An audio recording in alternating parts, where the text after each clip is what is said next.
अस्सलाम वालेकुम नाज़रीन, मैं हूं मंसूर अली खान। अपने प्रोग्राम मेरे सवाल में आपको खुशामदीद कहूंगा। नाज़रीन, पंजाब में इलेक्शन का मामला एक बार फिर इल्तवा का शिकार होता नजर आ रहा है। यूं लग रहा है कि इलेक्शन कमीशन को ना फंड्स मुहैया होंगे और ना ही मतलूबा तादाद में सिक्योरिटी एहलकार मिलेंगे। हुकूमती ज़राए के मुताबिक 10 अप्रैल तक इलेक्शन कमीशन को इंतखाबात के लिए फंड्स मिलने के इम्कानात नहीं है, क्योंकि हुकूमत ने 10 अप्रैल तक इक्तिसादी राब्ता कमेटी का कोई इजलास ही शेड्यूल नहीं किया। मेरे ज़राए के मुताबिक अभी तक इलेक्शन कमीशन के अकाउंट्स में पैसे नहीं आए। अगर वज़ीर आज़म ने अपने सवाबदीदी इख्तियार के तहत सर्कुलेशन असम्बली से फंड्स की मंजूरी ना दी तो सुप्रीम कोर्ट के 3 रुकनी फुल बेंच के फैसले पर अमल नहीं हो सकेगा। वाज़ेह रहे कि 4 अप्रैल को सुप्रीम कोर्ट ने इलेक्शन कमीशन का इंतखाबात मुलतवी कराने का हुक्म कलअदम करार देते हुए 14 मई को पंजाब में इलेक्शन का हुक्म दिया था। इसके साथ अदालत उज़्मा ने वफाकी हुकूमत को हुक्म जारी किया कि वो 10 अप्रैल तक इलेक्शन कमीशन को 21 अरब रुपए का फंड जारी करे ताकि इलेक्शन का अमल आगे बढ़ाया जा सके। सुप्रीम कोर्ट के हुक्मनामे के मुताबिक इलेक्शन कमीशन 11 अप्रैल को सुप्रीम कोर्ट में फंड्स मुहैया करने की रिपोर्ट जमा कराए। फंड ना मिलने की सूरत में सुप्रीम कोर्ट मुतल्लिका हुकाम को हिदायत जारी करेगा। अदालत उज़्मा के हुक्म के मुताबिक पंजाब की निगरान हुकूमत 10 अप्रैल तक, जबकि वफाकी हुकूमत 17 अप्रैल तक सिक्योरिटी प्लान इलेक्शन कमीशन को देने की पाबंद हैं। अगर ये दोनों हुकूमतें अदालती हुक्म पर अमल नहीं करती तो इलेक्शन कमीशन अदालत को आगाह करने का पाबंद है।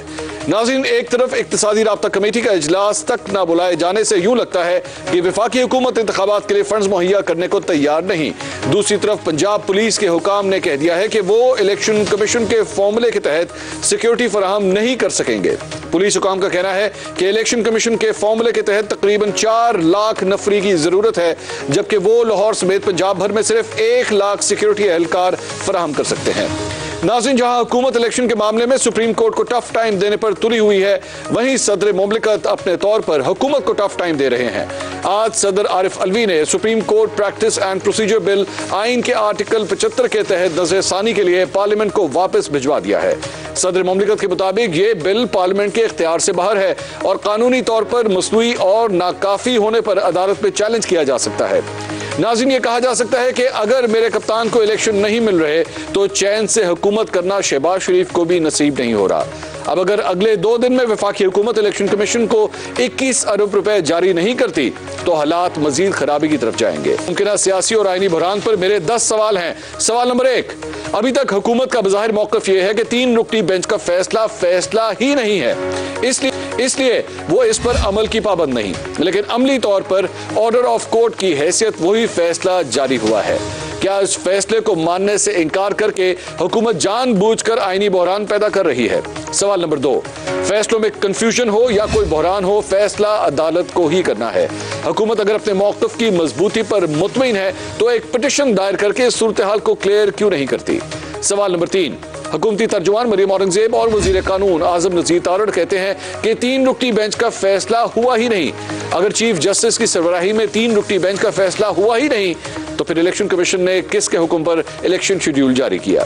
सवाल नंबर 4, मरियम औरंगजेब और आज़म नज़ीर तारड़ 3 रुकनी बेंच के फैसले को सुप्रीम कोर्ट का फैसला मानने से इनकारी हैं, जबकि वजीर खजाना इसाक डार ने आज की न्यूज कॉन्फ्रेंस में एतराफ़ किया कि सुप्रीम कोर्ट ने हुकूमत को हुक्म दिया है कि वो 21 अरब इलेक्शन कमीशन को ट्रांसफर कर दे। क्या अदालती फैसले के हवाले से हुकूमती वज़रा एक पेज पर नहीं है?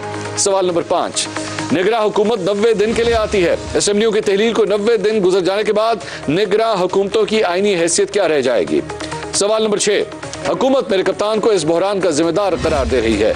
अगर हुकूमत आइन के मुताबिक 90 दिन में इलेक्शन करा देती तो क्या यह बहरान पैदा होता? सवाल नंबर 7, अगर हुकूमत सुप्रीम कोर्ट के 4 अप्रैल के फैसले पर अमल नहीं करती तो क्या अदालत उज़्मा तौहीन अदालत की कार्रवाई करेगी? सवाल नंबर 8, तौहीन अदालत की कार्रवाई सिर्फ वज़ीर आज़म के खिलाफ होगी या दीगर महकमों के लोग भी इसकी जद में आएंगे? सवाल नंबर 9, माजी में पाकिस्तान के मुंतखब वज़ीर आज़म यूसुफ रज़ा गिलानी अदालत का हुक्म ना मानने की पादाश में नाअहल हो चुके हैं। क्या तारीख खुद को दोहराने जा रही है? सवाल नंबर 10, क्या शहबाज शरीफ खुद ये चाहते हैं कि वो अदालत से नाअहल हो जाएं ताकि वो सियासी शहीद होकर अगले इलेक्शन में जाएं?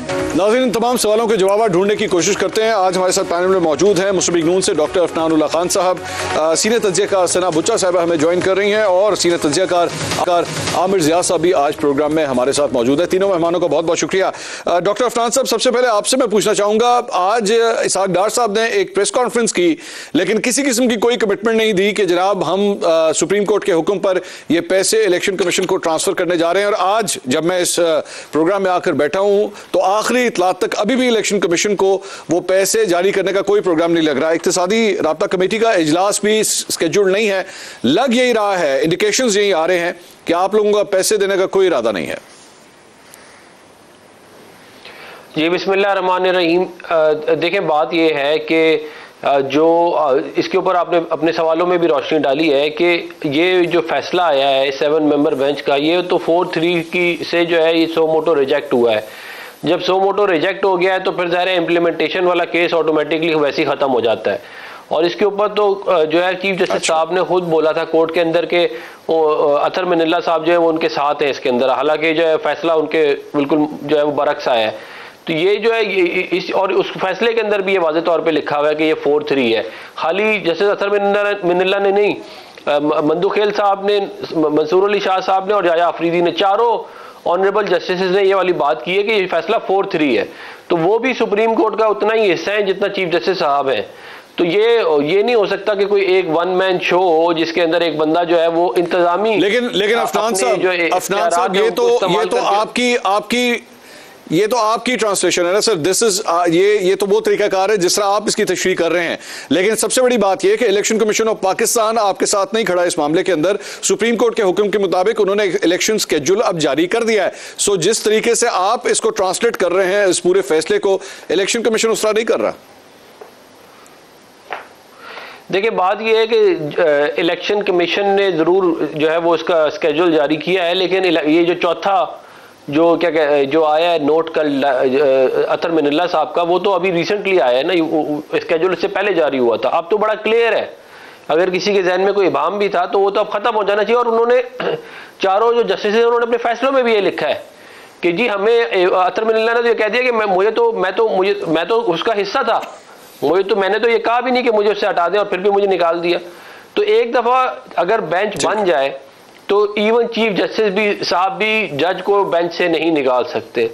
तो ये जो है ये मामला मेरा ख्याल है कि इसके अंदर बड़ा वाज़ेह हो गया है। अब तो इसमें कोई मेरे नज़दीक कोई इबाम नहीं है कि ये इसके अंदर जो है ये इम्प्लीमेंटेशन इसकी हो नहीं सकती क्योंकि सो मोटो रिजेक्ट हो गया। मैं इस पे आमिर ज़िया साहब से जरा कमेंट इसके ऊपर ले लूं। आमिर ज़िया साहब, कोई इबाम नहीं है जी। अफनानुल्लाह साहब कहते हैं अब तो क्लियर हो गया है, जस्टिस अतर मिनल्ला ने भी ये नोट जारी कर दिया 25 सफ़ात का। सर, अब कोई कंफ्यूजन है? क्योंकि मैं तो कंफ्यूज हूँ, मैं पता नहीं शायद मेरी नाअहली है या क्या वजह है, मैं अभी भी कंफ्यूज हूँ। आप जरा कोई मदद फरमाएं।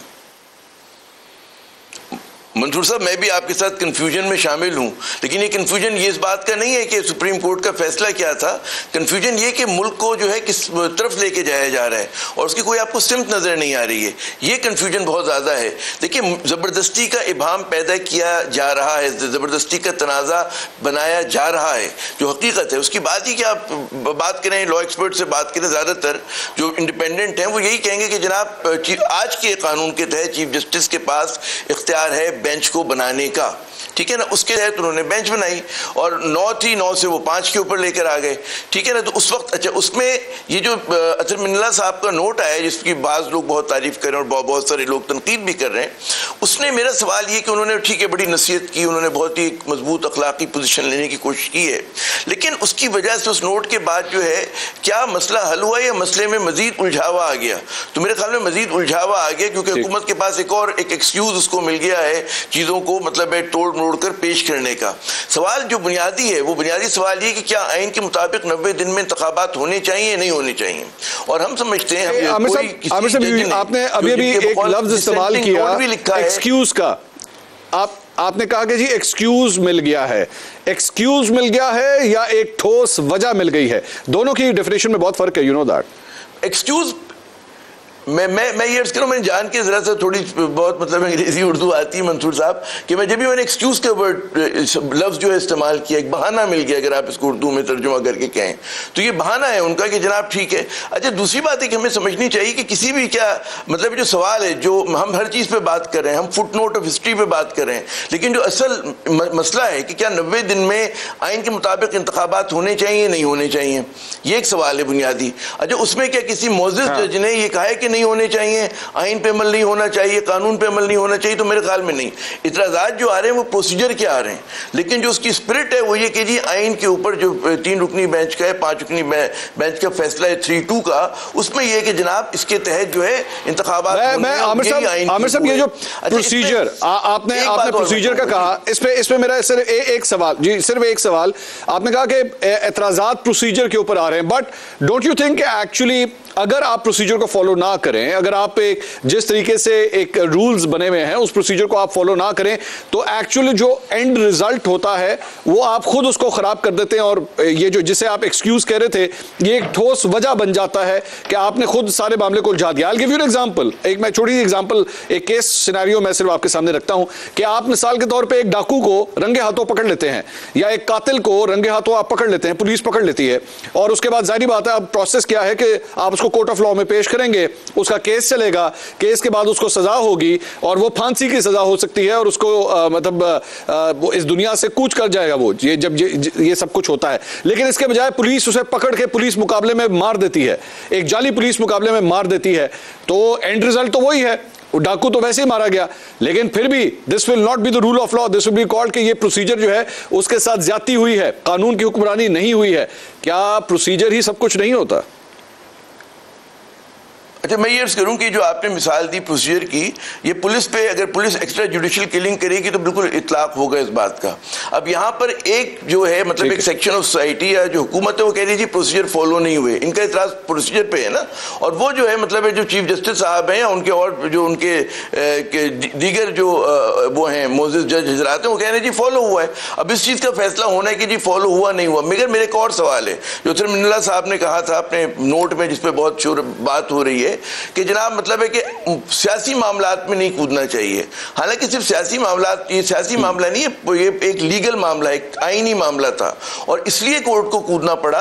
उसकी वजह ये है बिल्कुल सीधी सादी कि जब इलेक्शन कमीशन हुक्म मतलब है इलेक्शन कराने पर तैयार ना हो, आइन के मुताबिक गवर्नर अपना रोल अदा करने के लिए तैयार ना हो और हुकूमत तैयार ना हो, तो फिर कहीं तो जाएंगे आप इंसाफ के लिए।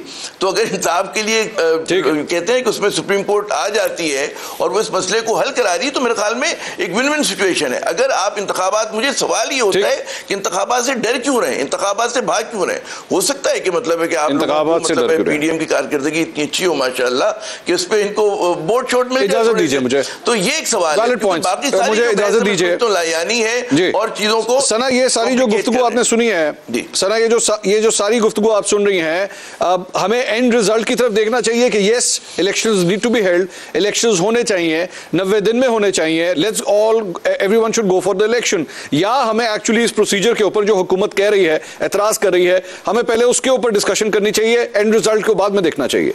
देखिए मंसूर साहब, आपकी बात से पहले अगर आप मुझे इजाजत दें तो मैं 2 बातें आपसे करना चाहूंगी। एक तो ये कि जो ये आइन की बात होती है ना, तो आइन में क्या लिखा है और आइन के पाबंद हैं और हुक्मरान जो हैं वो आइन के फैसलों पर सरखम करेंगे, सुप्रीम कोर्ट के फैसले सुप्रीम हैं, पार्लियामेंट सुप्रीम है, ये बिल्कुल ठीक बात है। लेकिन मसला ये है कि जब आप गैर आइनी तरीके से एक साबिक वजीर आजम को इस मुल्क के सबसे बड़े ओहदे से हटाएंगे और उसको ताहयात नाअहल करेंगे, तो फिर ये आइन और कानूनी मामला नहीं रहता, ये सियासी हो जाता है।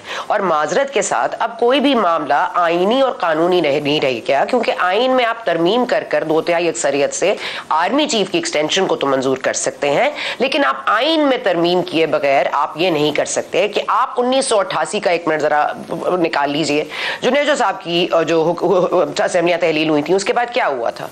अब हमने जो ये प्रोविजन ही लगा दी है 90 दिन की, ये इस्तिलाह कहां से आई है? जुल्फिकार अली भुट्टो साहब की वजह से आई है। तो हमने जिस चीज को सेफगार्ड करने के लिए हमने ये आईन बनाया, जिसको हमने सेफगार्ड करने के लिए अपने साथ चिपका लिया, पार्लियामेंट में जो बैठे होते हैं वो इसी आईन के ताबे हैं, लेकिन आईन है कहां?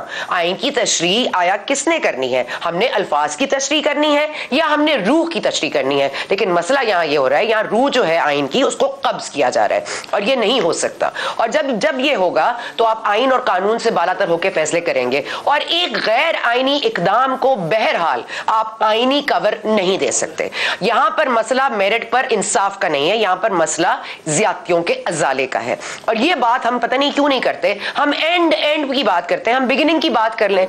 जिस केस की बुनियाद झूठ, बायस और एक पार्टी को सपोर्ट करती हो, वो कैसे एंटरटेन हो सकती है? जब आपने एक 9 रुकनी मेंबर बेंच को बनाया, आपने उसमें डिफरेंट व्यू पॉइंट्स को दावत दी। सुप्रीम कोर्ट सुप्रीम है, chief justice not only supreme है, और वो तमाम जो जजेस हैं वो सुप्रीम कोर्ट बनाते हैं। आपको बहरहाल चीफ जस्टिस आपको इख्तियार हासिल है कि वो बना सकें, किसी को बेंच में हिस्सा बनाए, किसी को ना बनाए। लेकिन जब आपने एक 9 मेंबर बेंच बनाया, आपने तमाम लोगों के डाइसेंटिंग व्यूज को ऑन पेपर रखा, उस वक्त यह सवाल उठाया गया कि इमरान खान साहब ने असेंबलियां क्यों तहलील की।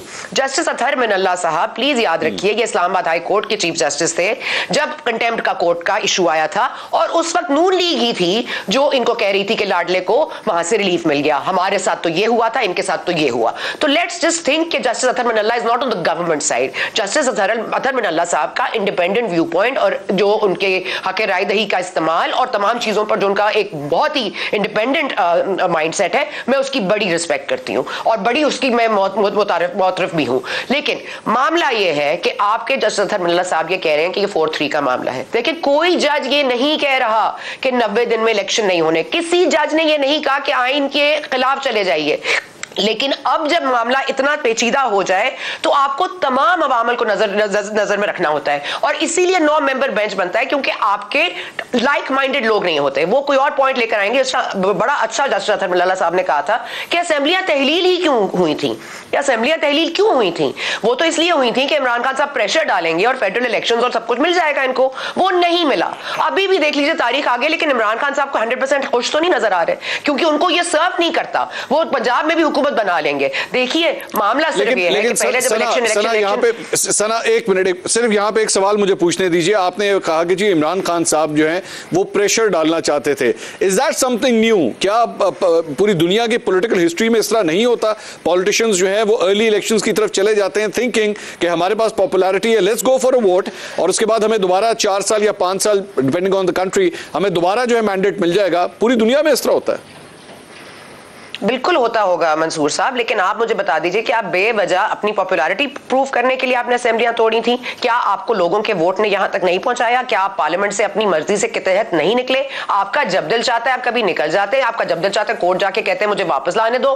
तो ये कैसे हो सकता है? एक गैर आईनी एग्जिट को एक आईनी एंट्री कैसे मिलेगी? मुझे सिर्फ ये बता दीजिए कि आईन उस वक्त लागू नहीं था जब इमरान खान साहब ने असेंबलियां तहलील की? क्या वोट की इज्जत को तहकीर आमेज रवैया नहीं इख्तियार किया इमरान खान साहब ने? क्या वोट को बड़ी इज्जत दी इमरान खान साहब ने कि असेंबलियां तहलील कर दी अपनी मर्जी पे, अपनी एमा पर? और खैबर पख्तूनख्वा का मामला क्या है? क्या वो आइन से बरा है? क्या वो आइन से बिल्कुल अलग है?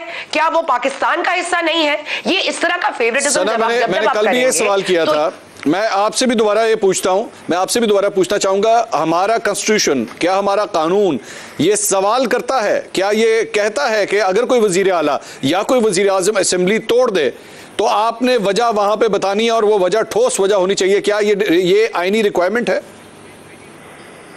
मेरा नहीं ख्याल कि ये कहीं पे दर्ज है। देखिए ना, हमारे पास अब कोई वे आउट नहीं है। ये आप किसी वकील से तो बेहतर होगा, आईनी एक्सपर्ट से पूछ लें, लेकिन मुझे यहाँ तक ये पता है। देखिए मंसूर साहब, अगर आइन में ये दर्ज है कि आपने 90 दिन में इंतखाबात कराने हैं, तो प्लीज उसका एक प्री टेक्स्ट है, उसका एक पस मंजर है। उसमें जुल्फिकार अली भुट्टो साहब का 90 दिन का मामला है जिसपे उन्होंने बड़ा ओवरस्टे किया, ही ओवरस्टेड हिज वेलकम। आप ये मत भूलिए कि अब तमाम तर चीजें, और कितनी दफा अदालती फैसले आएंगे जिनको हम थोड़े दिनों बाद डिस्कस करना शुरू करेंगे, फिर उससे थोड़े दिनों बाद उसको क्रिटिसाइज करेंगे, फिर उसके बाद हम कहेंगे कालेदम करा कर दो। जुल्फिकार अली भुट्टो साहब, मतलब जो केस आज सामने आ रहा है, मुशर्रफ को आपने हक दे दिया कि आप आइन को साथ जो मर्जी कर लें। मसला मंसूर साहब, लास्ट पॉइंट मेरा ये है, मसला ये है कि हमारे जो जनरल्स थे, जो फॉर्मर जनरल्स थे, उन्होंने सोचा कि पहले तो आइन को ही नहीं मानना, कंसिडर नहीं करना। ज्यादा डेंजरस मामला तब हुआ जब उन्होंने अपने गैर आईनी इकदामात को आईनी कवर देने की पोजीशन में आ गए। अब वो आइन के साथ इतना खिलवाड़ कर चुके हैं कि जब तक नॉन लाइक माइंडेड लोग नहीं बैठेंगे, एक ओवरव्यू नहीं होगा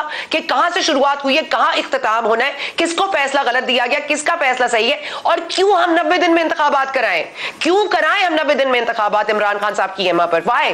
तो अगर आइन कहता है तो आइन तो ये भी कहता है कि आप वोट को इज्जत दें, आइन तो ये भी कहता है अपने लोगों को सर्व करें। आप तो जहां लोगों को serve. I want to hear him. Aamir Sahab please go ahead. जी मैं सिर्फ एक बात अर्ज करूँ ना। देखें, हमें बुनियादी सवाल जो आज का सवाल है उसके तक महदूद होना चाहिए था मेरे ख्याल में असूली तौर पे। फिर ये जो सवाल है कि जी एक शख्स की इमा पे असेंबली तोड़ दी गई, तो क्या मेरा उसमें दो सवाल फिर पैदा होते हैं ना। क्या वो गैर आईनी तौर पे तोड़ी गई? बिल्कुल ऐसा नहीं था। अगर गैर आईनी होती तो कोई मुस्लिम लीग का एमपीए जो है वो जाके चैलेंज कर देता, लेकिन हमने देखा उन्होंने चैलेंज नहीं किया, बल्कि उस प्रोसेस का पार्ट बने कि जिसमें केयरटेकर गवर्नमेंट बननी थी, उन्होंने नॉमिनेशन भेजी तो वो बहस खत्म हो जाती है। आप बार बार मतलब है कि चीजों को उलझाया जा रहा है जानबूझकर। असल अब तो ये इशू है ही नहीं ना, वो तो उस बात से मंजिल आगे निकल गई, अब वो डिसॉल्व हो गई है और वो आईनी तौर पर जमहूरी तौर पर हुई है। जैसे कि मंसूर आप खुद कह रहे थे कि हक हासिल होता है भाई कि अगर एक बिल्कुल अगर आप समझे कि एक वो है बड़ी फंसी हुई पार्लियामेंट है या असेंबली है जिसमें आपको आज़ादी से फैसले नहीं कर सकते, तो दोबारा इलेक्शन करते हैं ताकि आप कहते हैं ना मजबूत तरीके से जीत कर और फैसले कर सकें। तो उसमें कोई गैर आईनी कोई गैर जमहूरी बात नहीं होती। और खुद जबकि नून लीग या पीडीएम उस तमाम अमल का हिस्सा रह चुकी है, तो ये इंपॉर्टेंट पॉइंट आमिर साहब फजूल है, ये खंबा नोचे वाली बात हो जाएगा। जी बिल्कुल ठीक है। अफनान साहब वांट्स टू कंट्रीब्यूट, लेकिन मुझे ब्रेक पे जाना है। अफनान साहब इसके ऊपर क्या जवाब देते हैं? अफनान साहब मैं जरा ब्रेक ले लूं सर, मैं सिर्फ एक ब्रेक ले लूं, मैं ब्रेक के बाद वापस आता हूं, मैं आपको मौका देता हूं। ये बड़ा इंपॉर्टेंट पॉइंट है कि अगर मुस्लिम लीग नून को एतराज था, मुस्लिम लीग नून ने इस पूरे प्रोसेस को चैलेंज करती, लेकिन उसके बाद केयर टेकर सेटअप जो बना, निगरा हुकूमत के लिए जो कुछ बना, मुस्लिम लीग नून ने उसके अंदर बतौर ऑपोजिशन अपने वो नाम भी दिए और उसके नामों के तहत ही मोहसिन नकवी साहब आज निगरां वजीर आला हैं पंजाब के। तो मुस्लिम लीग नून तो इस प्रोसेस में शामिल हुई, उसने एक्सेप्ट किया। इस पर क्या जवाब देती है मुस्लिम लीग नून, जानते हैं ब्रेक के बाद। हमारे साथ रहिएगा।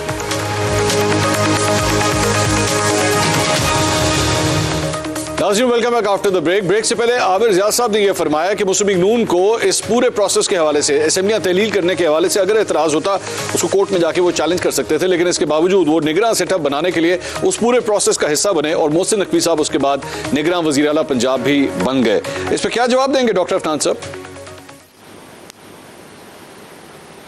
देखिए, मैं थोड़ा ज़रा इसका मैक्रो व्यू लेना चाहता हूँ इस मामले का, और वो अथर मिन्नल्ला साहब ने अपने नोट के अंदर भी ये बात लिखी है कि ये जो आईनी क्राइसिस है ये स्टार्ट होता है जब आप 63A की गलत डेफिनेशन करके आइन को रीराइट करते हैं, वहाँ से ये प्रॉब्लम बेसिकली स्टार्ट होती है। तो आप ये 90 दिन वाली बात बिल्कुल ठीक है कि मैं भी ये कहता हूँ कि 90 दिन में इलेक्शन होना चाहिए, मगर selective implementation of the constitution नहीं हो सकता कि जहां आपको फायदा हो रहा है आप कह रहे हैं 90 दिन में इलेक्शन कराओ, जहां आपको नुकसान हो रहा था वहां पे आपने साजिश करके 63A जिसका प्रेसिडेंस मौजूद है कि हमेशा वोट पड़ता है, काउंट होता है, आप फ्लो क्रॉस करते हैं, आप डी सीट होते हैं, आप दोबारा इलेक्शन लड़के वापस आ सकते हैं, इसकी प्रेसिडेंस मौजूद है। बहुत सारे केसेस मौजूद हैं जिसकी प्रेसिडेंस मौजूद हो उसकी तशरीह की जरूरत नहीं होती। ये पीटीआई वालों ने मिलकर साजिश की हमारे खिलाफ, और उन्होंने जो है ये जिस तरह इन्होंने बाकी फेवर लिए, इन्होंने वो एक फेवरेबल फैसला लिया जो कि आप शायद मेतला वाला भी इंटरव्यू उठा के देखे तो उसके अंदर भी वो यही कह रहे हैं जनरल बाजवा को रेफर करके कि ये इन्होंने अपने लिए मसला खुद क्रिएट कर लिया अदलिया ने। और ये कोई भी आप आईनी एक्सपर्ट को उठा ले, मैंने खुद आईन की किताब पढ़ी है, बड़ा क्लियर लिखा हुआ है कि जी आपका वोट काउंट होगा, वोट काउंटिंग और वोट कास्टिंग का कोई है ही फर्क नहीं। तो वहां से ये प्रॉब्लम बेसिकली स्टार्ट होता है। अब उसकी वजह से पंजाब डिस्टेबलाइज होता है, उसकी वजह से परवेज इलाही साहब आते हैं, उसकी वजह से फिर असेंबलियां टूटती हैं, उसकी वजह से फिर आप कहते हैं कि 90 दिन में इलेक्शन होना है। तो अगर आपने आइन को सही तरह इंप्लीमेंट करना है तो आप पहले 63A वाला मसला रिजॉल्व करें, उसके ऊपर एक आईनी जजमेंट दें, और फिर आपके पास ये मॉरल अथॉरिटी होगी कि आप 90 दिन वाली बात कर सकते हैं। ये आप नहीं कर सकते कि जी जहां इमरान खान को फायदा है, मुझे आप एक बात बताएं, ये एक पेज हाइब्रिड निजाम ये कहां आइन में लिखा हुआ है? ये 2017 में पनामा की फ्रिवलेस केस बना के वज़ीर आज़म को घर भेजना, ये भी तो गैर आईनी काम था। 2014 का धरना भी गैर आईनी काम था। सर सुन लीजिए सर, अगर आप 63A की तशरीह के हवाले से पीछे जाना चाहते हैं, असेंबलियों के तहलील से 2 कदम पीछे जाके 63A के ऊपर बात करना चाहते हैं, तो अतर मिनल्ला साहब तो अपनी इस 25 पेजेस की जजमेंट के अंदर ये बात भी कह रहे हैं कि जनाब एक्चुअली इमरान खान साहब के हवाले से उस वक्त जो सो मोटो नोटिस लिया गया था वो भी गलत था। तो फिर क्या ख्याल है, 1 साल पीछे ना चले जाएं? देखिए मैं जो है वो अगर किसी ने उससे पीछे जाना है या जहाँ भी कहीं जाना है, मुझे कोई प्रॉब्लम नहीं है। मैं सिर्फ ये कहता हूँ कि आप आइन के अंदर सेलेक्टिव इम्प्लीमेंटेशन ना करें।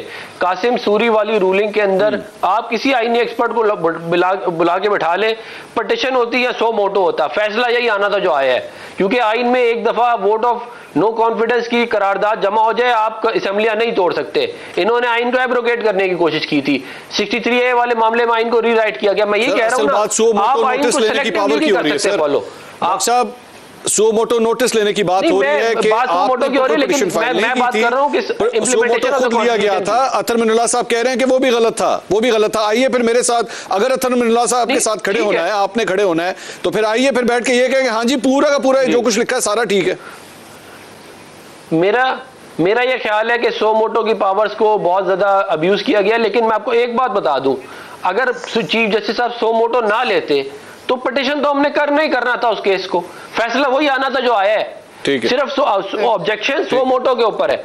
और मैं आपको ये बता दूं कि ये जो हमने नया कानून लेके आए हैं सो मोटो से रिलेटेड, वो इसीलिए लेके आए हैं ताकि इसकी जो अब्यूज है पावर की ये खत्म की जाए। एक बंदा अपनी मर्जी से जो मर्जी बेंच बनाता है, अपनी मर्जी से क्या कहते हैं सो मोटो लेता है, बाकायदा सियासत के अंदर हिस्सा लेता है। मतलब आप साकिब निसार का आपको बयान याद है कि वो कहता है कि 4-5 MNA MPA तो मैं वैसे ही फारिग कर दूं। उसने ड्यूल नेशनलिटी वाले केस में 2 सेनेटर हमारे फारिग किए, उसी केस में फवाद फैसल वाडा को छोड़ दिया। मतलब ये नहीं हो सकता ना, अवाम इतने बेवकूफ नहीं है कि आपने 2 स्टैंडर्ड बनाए हुए, एक कानून जो है वो PTI के लिए, एक कानून PMLN के लिए, और आप उनको एक के बाद फेवर दिए जा रहे हैं। ये नहीं हो सकता ना। ये जो कुछ भी इस वक्त सिलसिला चल रहा है, जारी बात है अगले 48 घंटे बड़े इंपॉर्टेंट हैं। सदर साहब ने जो है उस बिल को वापस भेज दिया है और उसकी अप्रूवल नहीं दी। दूसरी जानिब 48 घंटे रह गए हैं जिसके अंदर अंदर ये फैसला होना है कि हुकूमत ने पैसे देने हैं कि नहीं देते, और अगर नहीं देते तो ऑब्वियसली सारी जिम्मेदारी जो है वजीर आजम की तरफ चली जाएगी। क्या आप देख रही हैं कि वजीर आजम के खिलाफ तौहीन अदालत की कार्रवाई शुरू हो सकती है?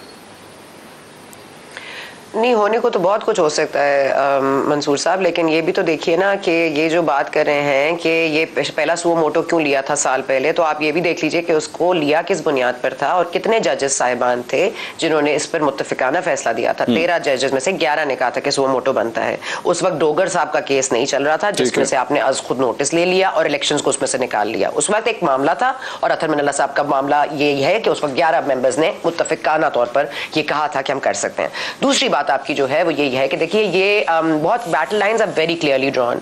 जुडिशरी अगर इनके साथ है, और याद रखिए कि जुडिशरी को 5 माह के बाद चेंज होना है, और आपको पता है कि जुडिशरी का जो एक फेस आ रहा है वो फैजाबाद धरना के हवाले से भी है। मुझे बता दीजिए वो कौन सी कानून और आइन की खिदमत कर रहे थे इमरान खान साहब जब सदर आरिफ अलवी साहब ने सुप्रीम जुडिशल काउंसिल को फाइज ईसा के खिलाफ मुकदमात के ऊपर पैराहन किया था या कहा था कि शुरू कर दें, उनकी वाइफ को बुलाकर इस तरह के बाइल कमेंट्स दें।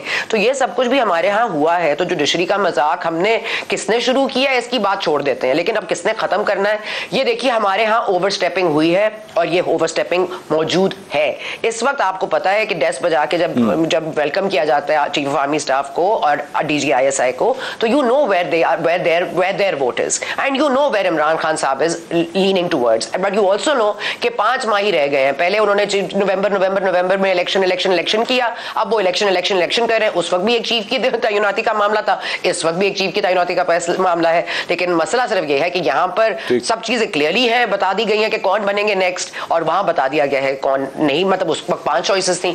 तो ये जो प्रेशर बिल्ड करने की कोशिश करे इमरान खान साहब, इनको खुद भी पता है। और ये देखिए कानून से बहरहाल कोई भी बालातर नहीं है। 5 महीने की कहानी है। आप ये फरमा रही हैं कि 5 महीने की कहानी है जहां तक इसको मामले को स्ट्रेच करना है। क्या ये हकीकत है? आमिर जाज साहब से इस पर कॉमेंट लेंगे। मुझे एक छोटी सी ब्रेक लेनी है, ब्रेक के बाद ये इसके सामने रखता हूं, मेरे साथ रहिएगा।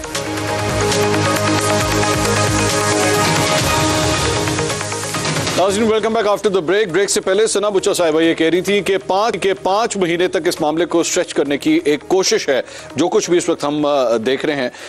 आमिर रियाज साहब, इस थ्योरी के पीछे आपको कितना वेट लगता है? क्योंकि बाकी ये तो हकीकत है कि चंद माह के बाद अहम तैनातियां होने वाली हैं, नए लोगों ने आके अपनी पोजीशन संभालनी है। क्या ये वाकई वहां तक स्ट्रेच करने की कोशिश है? क्योंकि हुकूमती साइड से जो कुछ भी जा रहा है सुप्रीम कोर्ट की तरफ, उसे रिजेक्ट कर दिया जाता है। रजिस्ट्रार की तब्दीली की बात हुई, ये कहा गया जनाब रजिस्ट्रार की सर्विसेज वापस कर दी जाएं, वो भी अभी तक वही रजिस्ट्रार अभी भी सुप्रीम कोर्ट में वैसे ही काम कर रहे हैं। मंसूर साहब, वो कहते हैं ना कि कौन जीता है तेरी जुल्फ के सर होने तक। अब पता नहीं 5 माह में क्या क्या हो जाए। इस मुल्क में जितनी गैर यकीनी सूरत हाल है, जितना इस्तराब है, जितना खलफिशार है, तो ये 5 महीने बहुत भारी होंगे हमारे ऊपर। इस 5 महीने के दौरान क्या क्या हो जाए। आपने बड़ा अच्छा सवाल किया था सना साहिबा से कि जनाब क्या इसके ऊपर कार्रवाई हो सकती है अगर ये फंड्स रिलीज नहीं होते? क्या प्राइम मिनिस्टर पे कार्रवाई हो सकती है? तो बिल्कुल मेरे ख्याल में हो सकती है और होनी चाहिए, क्योंकि अगर आप अदालत के फैसले की मदूली करेंगे हुकूमत में रहते हुए, तो मेरे ख्याल में कोई अच्छी रिवायत नहीं, उसका इत्साब होना बिल्कुल सोलाने होना चाहिए। आपने अपने इब्तिदाई कलमात में एक और बहुत ही अहम नुक्ता उठाया था कि क्या ये ख्वाहिश है कहीं से नून लीग की या शहबाज शरीफ साहब की कि उन्हें कहते हैं ना सियासी शहादत के मर्तबे में फायज हो जाए वो। तो मेरा कहना ये उसके ऊपर उस सवाल का बड़ा अहम सवाल था आपका कि वो सियासी शहादत का मर्तबा उन्हें मिलता है कि जो बड़े असूलों पर खड़े होते हैं, जो कोई अवाम के हकूक की लड़ाई लड़ रहे होते हैं। यहाँ पे ना कोई असूल है। आपको नजर आ रहा है कि जनाब इंतखाबात से भागा जा रहा है, आपको नजर आ रहा है कि आइन पे अमल नहीं हो रहा, आपको नजर आ रहा है कि पार्लियामेंट जो है वो किस चीज के लिए रबर स्टैम्प बनी है, अवाम के मसाइल के लिए, कानून साजी के लिए नहीं बनी, बल्कि वो नैब लॉज में तरमीम के लिए बनी है। बदनीयती के साथ आप जो है कहते हैं अदालत की जो पावर्स हैं, चीफ जस्टिस के पावर्स हैं, उनको सर्व करने के लिए बनी है। तो यहाँ पर बड़ी एक सेल्फिश किस्म की कानून साजी। आमिर साहब, एक सवाल का जवाब दीजिए, आपके ख्याल में क्या सियासी शहीद की जहाँ बात हो रही है तो यूसुफ रजा गिलानी साहब क्या सियासी शहीद थे? मेरे ख्याल में तो नहीं थे, क्योंकि उसकी वजह ये कि अगर आप अदालत की बात नहीं मान रहे, आपके ऊपर एक वो है, आपको कोऑपरेट करना है, तहकीकात में कोऑपरेट करना है एंटी करप्शन की, आप अगर उसमें वहां पे सेफ गार्ड कर रहे हैं तो बिल्कुल। और आपने देखा कि उसके बाद क्या हुआ। तो बात ये होती है कि असल जो चीज होती है कि इस मुल्क में करप्शन बहुत बड़ा मसला है और हमें पता है कि कौन कौन लोग करप्शन में मुलव्विस रहे, कौन कौन से खानदान मुलव्विस रहे। तो आप अगर कहें कि नहीं जी फॉरगेट एंड फॉरगिव, हम आगे बढ़ते हैं, कोई हिसाब नहीं होगा, तो ये तो फिर मतलब है ना जमहूरियत चलेगी आप में, ना आपकी यहाँ जदीद रियासत बन सकती है, आप ऐसे ही रहेंगे पसमानदा, यही हमारे सर पटोल रहेगा दुनिया में। डॉक्टर अफनान साहब, आमिर साहब की गुफ्तगू आपने सुनी है, ये क्लियर कट वो ये बता रहे हैं कि जनाब अगर आपकी कोशिश है सियासी शहादत लेने की, अगर सियासी शहादत लेने की आपकी कोशिश है तो ये नहीं हो सकता सर, लोग नहीं एक्सेप्ट करेंगे कि कोई सियासी शहादत हुई है। या अगर आप कोशिश कर रहे हैं कि किसी तरह ये पंडोरा बॉक्स खुल जाए, तो लग नहीं रहा कि ये खुल सकेगा। देखें, बात ये है कि कुछ लोगों के नज़दीक जो है वो सियासी शहीद सिर्फ इमरान खान ही हो सकता है। कुछ लोगों के नज़दीक जो है वो करप्शन जो है वो सिर्फ और लोग करते हैं, इमरान खान नहीं करता। मतलब कि वो जो बिजनेस टाइकून से बाहर से पैसा लेके अलकादर यूनिवर्सिटी की ज़मीन ले ले, वो करप्शन नहीं है। तोशा खाना की ज़मीनें तो घड़ियाँ ले ले, कोई करप्शन नहीं है। ट्रांसफ़र पोस्टिंगों पे पैसा खाता रहे, कोई करप्शन नहीं है। ट्रांसपेरेंसी इंटरनेशनल बोले कि करप्शन पाकिस्तान में बेइंतहा बढ़ गई है इमरान खान के दौर में, मगर वो फिर भी कहेंगे करप्शन नहीं है, क्योंकि इमरान खान कर रहा है ना। उसी तरह शहीद होने का हक भी सिर्फ इमरान खान का ही है कि जी इमरान खान जो है वो गैर आईनी काम करके जो है वो वज़ारत उज़्मा से निकले, मगर शहीद वो होगा। तो भाई ये आवाम को चूरन आपने 2013 से 18 बड़ा बेच दिया, ये माल आपका बिक चुका है, ये अब दोबारा नहीं बिकेगा। आप कोई नया चूरन, कोई नया फ्रॉड लेके आए मार्केट में, कोई नया बेवकूफ बनाने का तरीका आवाम को लेके आए। आवाम आपसे पूछते हैं आपने 4 साल इस मुल्क में दिया क्या है लोगों को, सिवाय झूठ बोलने के लिए, सिवाय बदअखलाकी करने के। आपने इस मुल्क के लोगों के लिए किया क्या है, सिवाय इसके कि आमिर साहब जवाब देना। आमिर साहब को जवाब देने दीजिए। जी आमिर साहब बोलिए। मेरा ये अर्ज करना है, अफनान साहब का पॉइंट बड़ा वैलिड है। मेरा अर्ज ये करना है कि माशाल्लाह आप लोगों की हुकूमत है, जो जो इमरान खान ने करप्शन किया आप उस पर मुकदमा चलाएं, सजा दें। हम ये नहीं कह रहे कि आप किसी ने करप्शन अगर की है तो उसको आप छोड़ दें, मगर इसका मतलब ये नहीं कि जो पुरानी करप्शन है और वो देखें कि बिलियंस ऑफ रुपीज की है, मनी लॉन्ड्रिंग की है, उसमें सियासत को इस्तेमाल किया अपने कारोबार को वसी करने के लिए, उसको अवाम नहीं भूलेंगे। इमरान खान साहब के साथ जो करना है आप लोग करें, हमें उससे कोई गर्ज नहीं है। हम ये कहते हैं कि जो माजी में करप्शन हुई उसका भी इंतसाब करें। मेरे ख्याल में यहाँ पर अफनान साहब सपोर्ट करेंगे मुझे। बहुत बहुत शुक्रिया डॉक्टर अफनान साहिबा और आमिर रियाज साहब। सपोर्ट मेरे ख्याल में वो करना चाहते या नहीं, मेरे ख्याल में काश हम उनसे जवाब ले पाते, लेकिन वक्त बहुत कम है हमारे पास भी। और शहबाज शरीफ साहब के पास भी। आप देखते हैं कि इस वक्त का वो फ़ायदा उठा सकते हैं नहीं। कल आपसे दोबारा मुलाकात होगी। अल्लाह हाफ़िज़।